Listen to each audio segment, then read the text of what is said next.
Assalomu alaykum hammaga. Xayrli tun. Men bir ikkita gaplarni gapirib o'tmoqchi edim. Odamlarga hayronsan.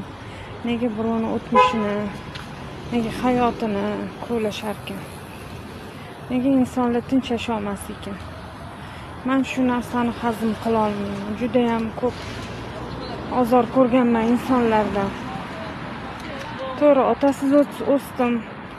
Buni hech kimi yo'q deb tosh otganlar juda ham ko'p bo'lgan. Boshimdan nimalar o'tganini faqat men Alloh biladi. Bilmasdan turib ko'p narsalarni kovlab, o'tmishlik borib kimlardandir maslahat so'raguncha insonlar o'sha odam oldiga borib o'zidan so'rasin. Mani gapim shu. Odamlarga hayronsan. Uyida nimadir bo'ladi yoki nimadir mazasi qochadimi, yo nimadir bo'lib qoladimi, darrov kimdandir ayb qidirishga tushishadi. Mani kimdir nimadir qilyapti deb o'ylaydi. Hammasi odamlar nimaga bunaqa? Ey musulmon xalq, nega o'zingga ishonmaysan? Allohga ishon. Allohga ishon. Men Allohga ishonaman. Men birovga ishonmayman. Birovning cho'ntagiga ham qaramayman, misol uchun. Men birovni yoki birontangizdan yordam so'radimmi, yo og'ir kunlarimda birontangiz kelib yoki yordam berdinglarmi menga? O'sha og'ir kunlarimda o'sha bo'xladan chiqayotganimda tepamda turuvmidinglar? Bo'xton, har xil bo'xtonlarga qovurib oldinglar. Mayli, ayol kishi nima bo'lsa yomon bo'lib ketaverar ekan-da, to'g'rimi? Mayli, Alloh bor. Alloh bor. Men Allohga ishonaman.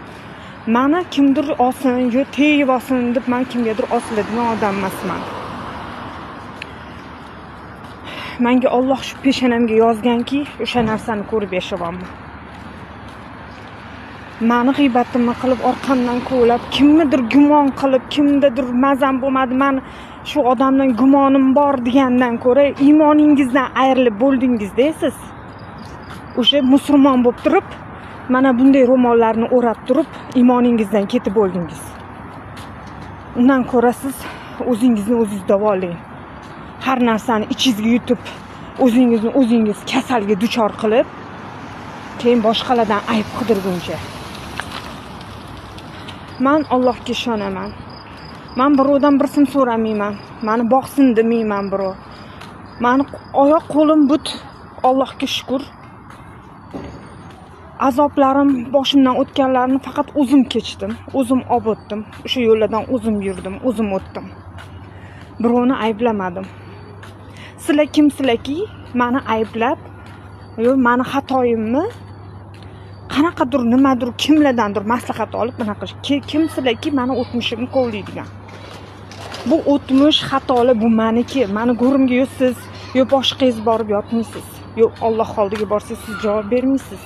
Men badalini to'layapman. Men to'lab o'tdim o'sha narsalarni. G'iybat qilmanglar. O'sha insonga ham qo'ying, yashasin o'sha bechora mushtipar o'sha bir ayol ham yashasin, qo'yinglar.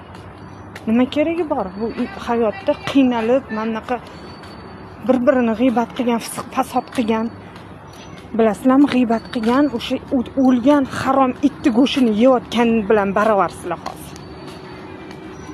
Shunchalik ichinglarda nuqsoninglar ko'pki, mayda mamliq melchgacha ko'lab ko'rasizlar. Shunchalik shunaqamisizlar.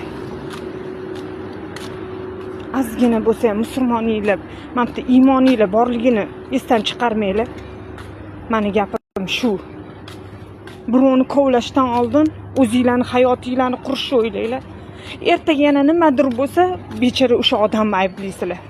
O'zingizlardan xato qidirmaysizlar. Kimnidir ko'tini kovlavdim-ku, kimnidir asabiga tegdim-ku, Alloh meni ham mashina qilib qo'ydi-ku endi, mana bolam ko'rdi-ku deb qidirmaysizlar aybni.